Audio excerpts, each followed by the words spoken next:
తెలంగాణలో ప్రభుత్వ ఉద్యోగులకు సకాలంలో జీతాలు ఇవ్వడాన్ని తాము వ్యతిరేకిస్తున్నట్లుగా కొంతమంది దుష్ప్రచారం చేస్తున్నారంటూ మండిపడ్డారు మాజీ మంత్రి హరీష్ రావు. ఆ ప్రచారాన్ని తాను తీవ్రంగా ఖండిస్తున్నట్లుగా తెలిపారు. ఈ మేరకు ఆయన ఒక ట్వీట్ చేశారు.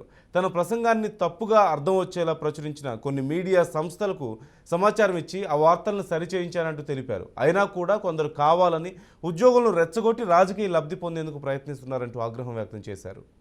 ప్రభుత్వ కాంట్రాక్ట్ అవుట్సోర్సింగ్ ఉద్యోగులకు 1వ తేదీన జీతాలు చెల్లిస్తామనే ఎన్నికల హామీని నిలబెట్టుకోవాలంటూ కాంగ్రెస్ ప్రభుత్వాన్ని పదే పదే నిలదీస్తూ వస్తున్నానని అసెంబ్లీ సాక్షిగా ఉద్యోగుల పక్షాన గొంతెత్తారంటూ తెలిపారు. ఎల్లప్పుడూ ఉద్యోగుల హక్కుల కోసం అండగా నిలిచే తనపై కొందరు కావాలని దుష్ప్రచారం చేస్తున్నారంటూ ఆయన ధ్వజమెత్తారు. ప్రభుత్వ ఉద్యోగులు అర్థం చేసుకుంటారంటూ ఆశిస్తున్నానన్నారు. ప్రభుత్వ ఉద్యోగుల సమస్యలను తక్షణం పరిష్కరించాలంటూ ప్రభుత్వాన్ని డిమాండ్ చేశారు. ఉద్యోగులకు సంబంధించి 4 కరువు భత్యాలు విడుదల చేయాలంటూ కోరారు. ప్రభుత్వ ఉద్యోగులకు ఎంప్లాయీస్ హెల్త్ స్కీమ్ అమలు చేయాలని, అలాగే పీఆర్సీ గడువు ముగుస్తున్న నేపథ్యంలో ప్రభుత్వం తక్షణం స్పందించాలంటూ డిమాండ్ చేశారు.